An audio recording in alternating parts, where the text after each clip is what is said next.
नमस्कार दोस्तों, daily test series में सभी का हार्दिक स्वागत।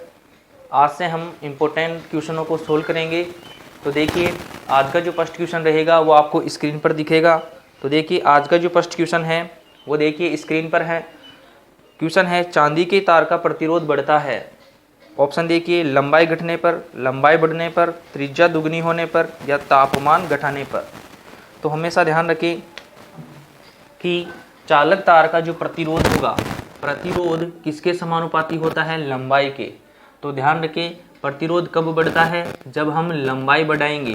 क्या करेंगे? प्रतिरोध कब बढ़ेगा? जब हम इसकी क्या करेंगे? लंबाई बढ़ाएंगे तो प्रतिरोध क्या होगा? बढ़ेगा। तो ये ध्यान रखें, प्रतिरोध और लंबाई में किस प्रकार से संबंध रहता है? समानुपाती का। और यहाँ से देखिए, प्रतिरोध और क्षेत्रफल में क्या संबंध रहता है? विलोमानुपाती का। तो देखिए, यहाँ से प्रतिरोध कब बढ़ेगा? जब हम क्षेत्रफल को कम करेंगे और प्रतिरोध, क्षेत्रफल को कम करेंगे तब क्या होगा? प्रतिरोध का मान बढ़ेगा। तो ये ध्यान रखें, प्रतिरोध और क्षेत्रफल में इस प्रकार से संबंध रहता है। प्रतिरोध में लंबाई के साथ किस प्रकार से रहता है? श्रेणी में। और क्षेत्रफल के साथ किस प्रकार से रहता है?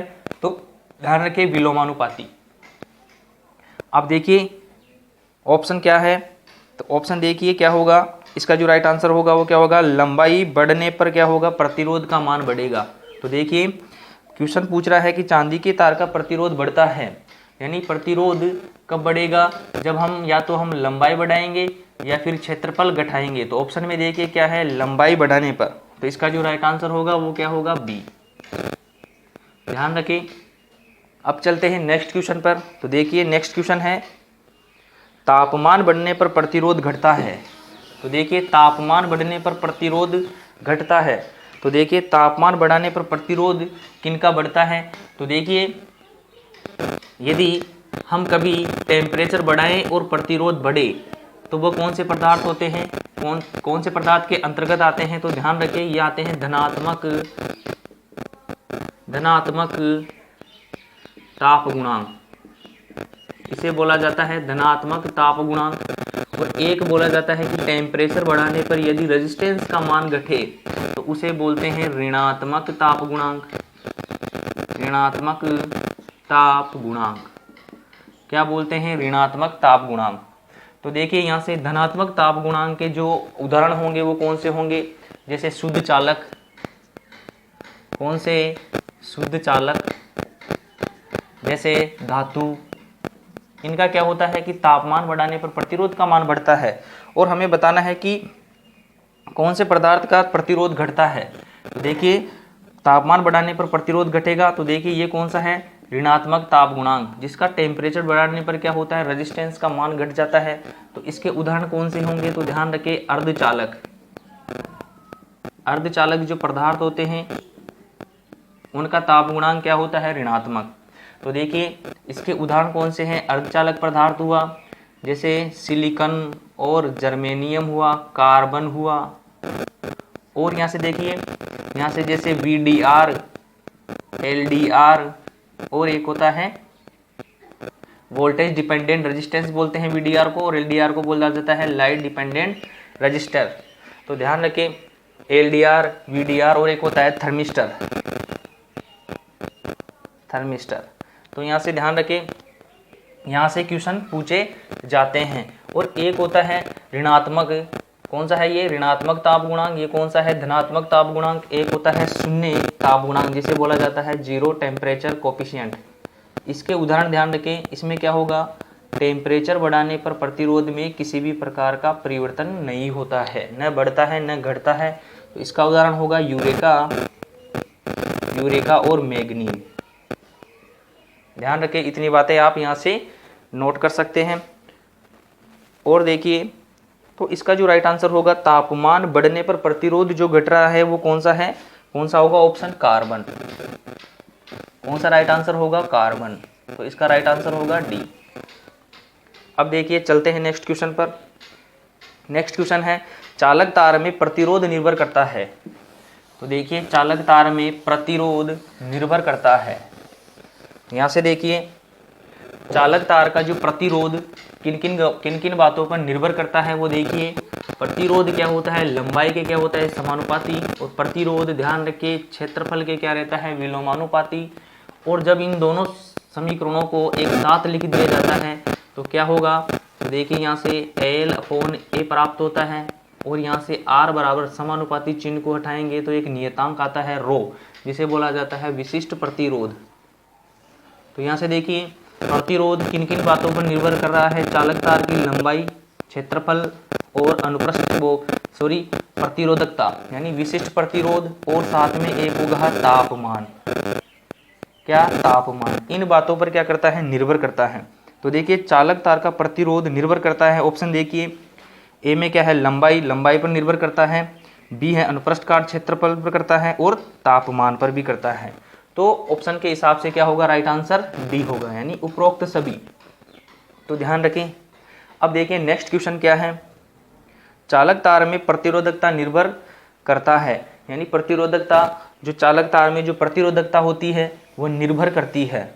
तो देखिए यहाँ से जो प्रतिरोधकता कौन सी है, ये रो, इसे बोला जाता है विशिष्ट प्रतिरोध या प्रतिरोधकता। जो ये रो है इसे बोला जाता है। तो ध्यान रखें ये किस पर निर्भर करती है, तो ध्यान रखें हमेशा प्रतिरोधकता किस पर निर्भर करेगी, एक करेगी तापमान, यहाँ से देखिए प्रतिरोधकता निर्भर करती है, तो प्रतिरोधकता जो निर्भर होगी वो किसी पदार्थ की प्रकृति पर क्या करती है, निर्भर करती है। ध्यान रखें एग्जाम में क्वेश्चन पूछा जाए पदार्थ यानी चालक तार में प्रतिरोधकता निर्भर करती है, यानी प्रतिरोधकता शब्द पूछा जाए तो ध्यान रखें हमेशा वह किस पर निर्भर करेगी, पदार्थ की प्रकृति पर। किस पर निर्भर करेगी, पदार्थ की प्रकृति पर। तो इसका जो राइट आंसर होगा वो क्या होगा, सी। और यदि ये पूछा जाए कि पदार्थ की प्रकृति जो प्रतिरोधकता है वह निर्भर नहीं करती है, तो ध्यान रखें यहाँ से प्रतिरोधकता लंबाई और क्षेत्रफल पर निर्भर नहीं करती है। ध्यान रखें यहाँ से क्या करती है, निर्भर नहीं करती है। निर्भर करती है तो पूछा जाए तो पदार्थ की प्रकृति होगी, और यदि पूछा जाए कि निर्भर नहीं करती है तो ध्यान रखिए लंबाई और क्षेत्रफल पर निर्भर नहीं करती है। तो इसका जो राइट आंसर होगा वो क्या होगा, डी। कौन सा होगा, डी। अब चलते हैं नेक्स्ट क्वेश्चन पर। तो नेक्स्ट क्वेश्चन देखिए, चालक तार में ऊर्जा अंतराल का मान होता है। तो यहाँ से देखिए चालक तार में ऊर्जा अंतराल का मान कितना होगा। तो देखिए यहाँ से चालक तार में जो ऊर्जा अंतराल जो होता है, तो यहाँ से देखिए एक आता है चालक पदार्थ, एक आते हैं कुचालक, एक आते हैं अर्धचालक। कौन से, चालक, कुचालक और अर्धचालक। तो यहाँ से देखिए ऊर्जा अंतराल के बारे में पूछा जाए, ऊर्जा अंतराल के बारे में पूछा जाए तो ध्यान रखिए चालक में कितना होता है, तो 0 इलेक्ट्रॉन वोल्ट। यहाँ से पूछा जाए कुचालक में कितना होगा, 3 इलेक्ट्रॉन वोल्ट से 6 इलेक्ट्रॉन वोल्ट, और अर्धचालक के लिए पूछा जाए तो 1 इलेक्ट्रॉन वोल्ट। तो ऑप्शन में देखिए चालक तार में ऊर्जा अंतराल का मान होता है, तो इसके ऑप्शन के हिसाब से क्या होगा, यहाँ से देखिए 0 इलेक्ट्रॉन वोल्ट, क्योंकि चालक पदार्थों में ऊर्जा अंतराल जो होता है वो क्या होता है, 0 इलेक्ट्रॉन वोल्ट होता है। यहाँ से देखिए ऊर्जा अंतराल क्या होता है, ऊर्जा अंतराल जो होता है वो क्या होता है, जिसे देखिए ऊर्जा अंतराल ये क्या होता है, चालन बैंड और संयोजी बैंड के मध्य अंतर। कौन सा होता है, चालन बैंड और यहाँ से देखिए संयोजी बैंड, चालन बैंड और संयोजी बैंड के मध्य अंतर क्या कहलाता है, मध्य अंतर ऊर्जा अंतराल कहलाता है। तो ये ध्यान रखें, और ध्यान रखें यहाँ से चालन बैंड जो रहेगा वो हमेशा ध्यान रखें ऊपर बनेगा, और यहाँ से ध्यान रखें संयोजी बैंड जो होगा वो कहाँ पे बनेगा, नीचे। यहाँ पे कौन सा बनेगा, चालन बैंड, और यहाँ पर कौन सा बनेगा, संयोजी बैंड। और यहाँ पे जो अंतर रहेगा चालक में तो ये क्या रहेंगे, पास में, यानी यहाँ पे जो अंतर रहेगा बिल्कुल ओवरलैप करेगा। तो यहाँ से जो अंतर होगा डेल्टा Eg बोला जाता है, वो कितना रहेगा, 0 इलेक्ट्रॉन वोल्ट। तो ये ध्यान रखें। अब चलते हैं नेक्स्ट क्वेश्चन पर। तो देखिए नेक्स्ट क्वेश्चन आपकी स्क्रीन पर है। चालक तार में इलेक्ट्रॉन वोल्ट का मान होता है, यानी बताना है कि चालक तार में इलेक्ट्रॉन वोल्ट का मान होता है। तो यहाँ से देखिए चालक तार में इलेक्ट्रॉन वोल्ट का मान, तो देखिए यहाँ से बताना है कि इलेक्ट्रॉन वोल्ट बराबर क्या होता है। तो ध्यान रखें इलेक्ट्रॉन वोल्ट जो है ये क्या है, विद्युत ऊर्जा, विद्युत ऊर्जा भी कहा जाता है। और यहाँ से एक चीज़ और ध्यान रखें, इलेक्ट्रॉन वोल्ट का जो मान होगा, इलेक्ट्रॉन पर देखिए आवेश का मान कितना होता है 1.6, पूरी एग्जिट वैल्यू जो होगी वो होगी -1.6021 इंटू 10 की घात -19 कूलाम। और यहाँ से v को देखिए v कूलाम इंटू वोल्ट। तो ध्यान रखें हमेशा कूलाम इंटू वोल्ट को क्या बोला जाता है, जूल, क्या बोलते हैं, जूल। तो देखिए माइनस, यहाँ से देखिए इलेक्ट्रॉन वोल्ट का मान जो होगा वो कितना होगा -1.6021 इंटू 10 की घात माइनस जूल कितना होगा, या कूलाम वोल्ट भी बोल सकते हैं या फिर इसे जूल बोला जाता है। तो ऑप्शन में देखिए क्या है, ऑप्शन में दोनों में से भी दे सकता है। तो ध्यान रखें यहाँ पर क्या है, जूल, यानी 10 की घात -19 जूल। तो देखिए कौन सा राइट आंसर होगा, ए इसका क्या रहेगा राइट आंसर, जो क्या है 1.6 इंटू 10 की घात -19 जूल। ध्यान रखें यहाँ से ऑप्शन में डबल बना के भी दे सकता है, यहाँ से कूलाम इंटू वोल्ट, और ऑप्शन अलग से दे सकता है सी, ए व बी दोनों। तो ये भी ध्यान रखें ऑप्शन में भी कंफ्यूज करता है। अब देखिए नेक्स्ट क्वेश्चन पर चलते हैं। नेक्स्ट क्वेश्चन है चालक तार में उपस्थित होता है। तो नेक्स्ट क्वेश्चन देखिए चालक तार में उपस्थित होता है। ऑप्शन देखिए मुक्त इलेक्ट्रॉन, मुक्त होल या दोनों। तो ध्यान रखिए चालक जो होंगे, चालक जो पदार्थ होंगे, चालक पदार्थों में क्या रहता है, मुक्त इलेक्ट्रॉन, क्या रहते हैं, मुक्त इलेक्ट्रॉन। मुक्त इलेक्ट्रॉन होने के कारण ही पदार्थ क्या कहलाते हैं, चालक पदार्थ। तो ध्यान रखिए इसका जो राइट आंसर होगा वो क्या होगा, ए। अब देखिए चलते हैं नेक्स्ट क्वेश्चन पर। नेक्स्ट क्वेश्चन देखिए स्क्रीन पर है, इलेक्ट्रॉन की त्रिज्या होती है। यहाँ से बताना है इलेक्ट्रॉन की त्रिज्या। नेक्स्ट क्वेश्चन है 8वें नंबर का, देखिए यहाँ से बताना है इलेक्ट्रॉन की त्रिज्या। इलेक्ट्रॉन की त्रिज्या, यहाँ से क्वेश्चन पूछा जाता है परमाणु का आकार और एक नाभिक का आकार। यहाँ से पूछा जाता है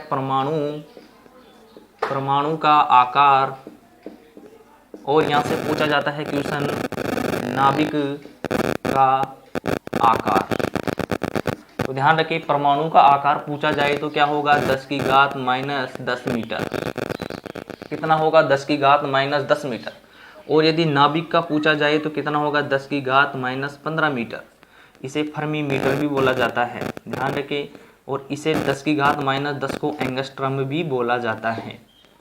ये चीज़ें आप ध्यान रखिए। अब देखिए यहाँ से इलेक्ट्रॉन की जो त्रिज्या होगी वो क्या रहेगी, 10 की घात -15 मीटर। क्या होगी, 10 की घात -15 मीटर। यहाँ से ये तीनों बातें जो है इम्पोर्टेंट हैं, यहाँ से क्वेश्चन पूछ सकता है। तो इसका जो राइट आंसर होगा वो क्या होगा, 10 की घात -15 मीटर। और देखिए नीचे ऑप्शन में क्या दे रखा है, एक फर्मी मीटर, क्योंकि 10 की घात -15 को क्या बोला जाता है, फर्मी मीटर। तो इसका जो राइट आंसर होगा सी, यानी कौन सा होगा, दोनों। इस प्रकार से ऑप्शन में भी क्वेश्चन देता है। अब चलते हैं नेक्स्ट क्वेश्चन पर। देखिए नेक्स्ट क्वेश्चन आपकी स्क्रीन पर है। तो देखिए चालक तार में इलेक्ट्रॉन का भार होता है। बताना है चालक तार में इलेक्ट्रॉन का भार होता है। तो देखिए इलेक्ट्रॉन का द्रव्यमान बताना है। तो इलेक्ट्रॉन का द्रव्यमान जो होगा वो कितना होगा, यहाँ से देखिए, यहाँ से होगा इलेक्ट्रॉन का द्रव्यमान पूछा जाए, यहाँ से प्रोटॉन का द्रव्यमान पूछ सकता है, यहाँ से न्यूट्रॉन का द्रव्यमान भी पूछ सकता है। तो देखिए इलेक्ट्रॉन का द्रव्यमान जो होगा 9.1093 इंटू 10 की घात -31 kg, यहाँ से ध्यान रखें। और यहाँ से प्रोटॉन का द्रव्यमान पूछा जाए तो 1.6726 इंटू 10 की घात -27 kg। और यहाँ से पूछा जाए न्यूट्रॉन का कितना होगा, तो ध्यान रखिए 1.6749 इंटू 10 की घात -27 kg। तो देखिए चालक तार में इलेक्ट्रॉन का भार होता है। तो देखिए इलेक्ट्रॉन का जो भार होगा वो कितना होगा, ऑप्शन में देखिए 9.1 इंटू 10 की घात माइनस 31 kg। इसका जो राइट आंसर होगा वो क्या होगा, कौन से ऑप्शन में है, तो देखिए सी। कौन से ऑप्शन में है, सी में। इसका जो राइट आंसर होगा वो कौन सा होगा, सी। तो ध्यान रखें। और इनके द्रव्यमान के बारे में भी पूछा जा सकता है और यहाँ से रिलेटेड क्वेश्चन भी पूछ सकता है कि इनमें सर्वाधिक द्रव्यमान किसका होगा। तो ध्यान रखें, यहाँ से सर्वाधिक द्रव्यमान किसका होगा, न्यूट्रॉन का। फिर यहाँ से देखिए प्रोटॉन का, और सबसे कम किसका रहेगा, इलेक्ट्रॉन का। ये क्या है, द्रव्यमान क्रम भी ध्यान रखें। अब चलते हैं नेक्स्ट क्वेश्चन पर। नेक्स्ट क्वेश्चन आपकी स्क्रीन पर है, देखिए। चालक तार में इलेक्ट्रॉन का आवेश का मान होता है। तो इलेक्ट्रॉन का जो आवेश होता है उसका मान बताना है। तो ध्यान रखें, यहाँ से अब यहाँ से पूछा गया है इलेक्ट्रॉन के आवेश का मान। तो यहाँ से बताना है इलेक्ट्रॉन के आवेश का मान। तो ध्यान रखें, इलेक्ट्रॉन के जो आवेश का मान रहेगा वो कितना रहेगा, माइनस 1.6021 इंटू 10 की घात माइनस 19 कूलाम। तो ध्यान रखें, यहाँ से प्रोटॉन का आवेश भी पूछ सकता है। तो 1.6 इंटू 10 की घात माइनस 19 कूलाम लगभग क्या रहेगा, इलेक्ट्रॉन के आवेश के बराबर, लेकिन क्या रहेगा, विपरीत प्रकृति का, यानी धन आवेशित, यानी धन प्रकार का रहेगा। यहाँ से पूछा जाए न्यूट्रॉन पर आवेश, तो ध्यान रखिए क्या रहता है, न्यूट्रॉन उदासीन, 0। तो यहाँ से क्वेश्चन पूछा जाता है। अब देखिए इसका जो राइट आंसर होगा वो क्या होगा, वो रहेगा माइनस 1.6 इंटू 10 की घात माइनस 19 कूलाम।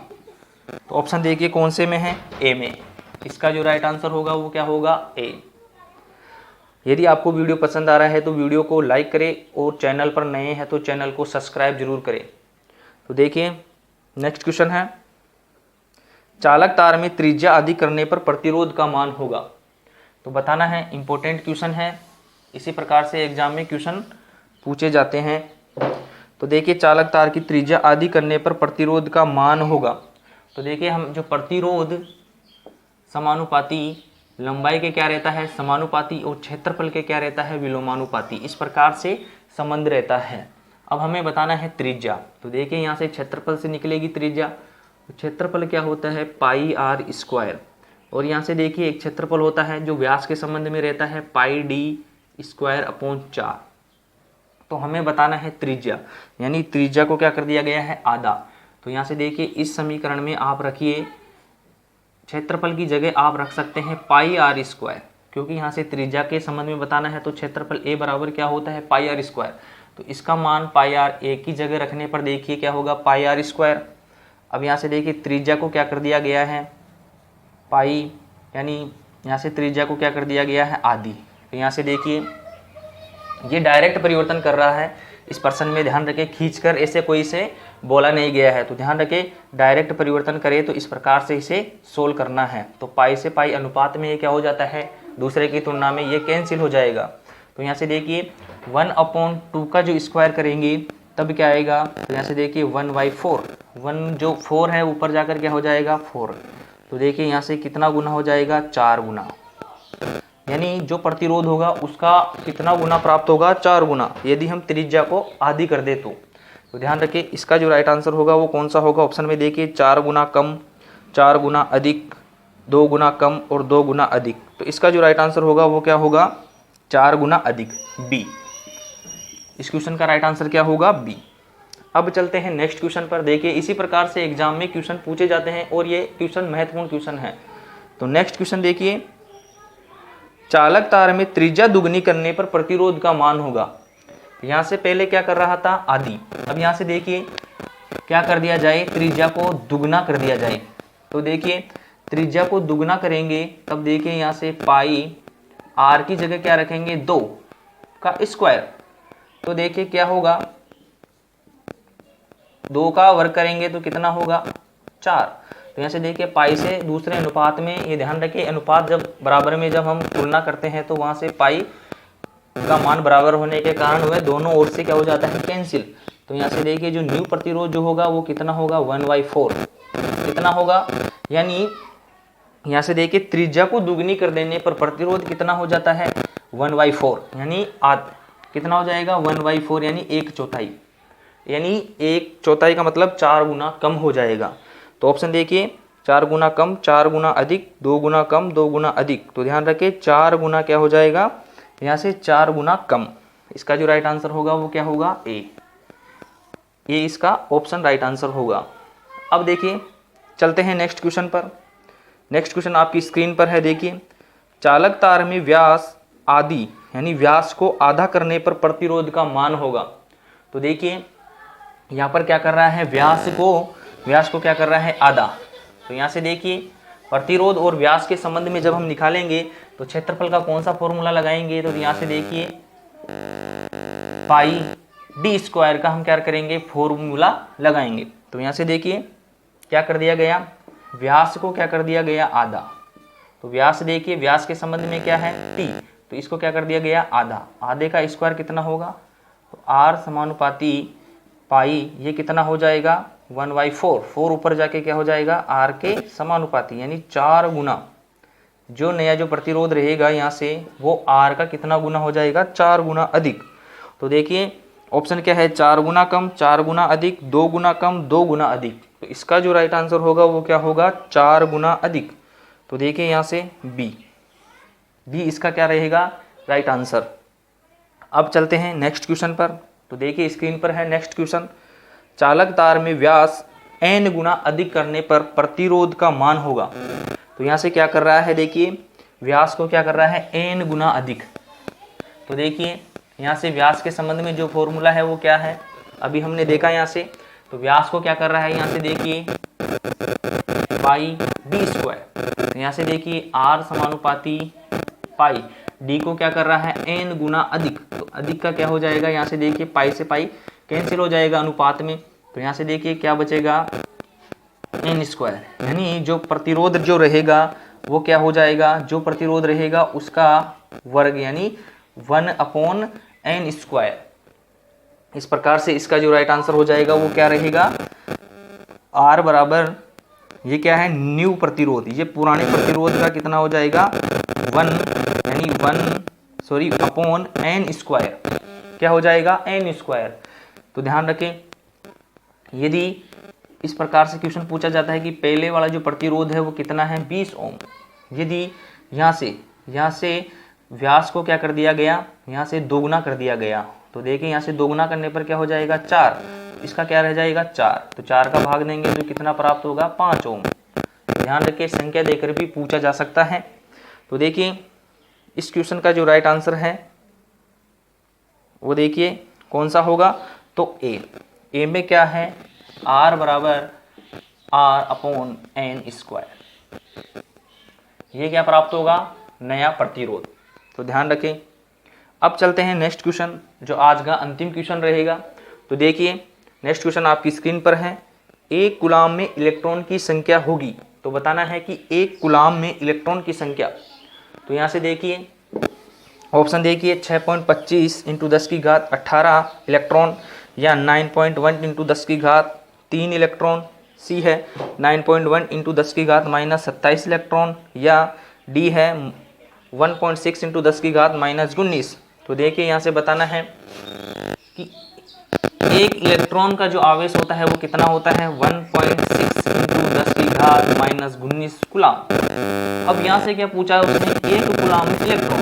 यहाँ से देखिए एक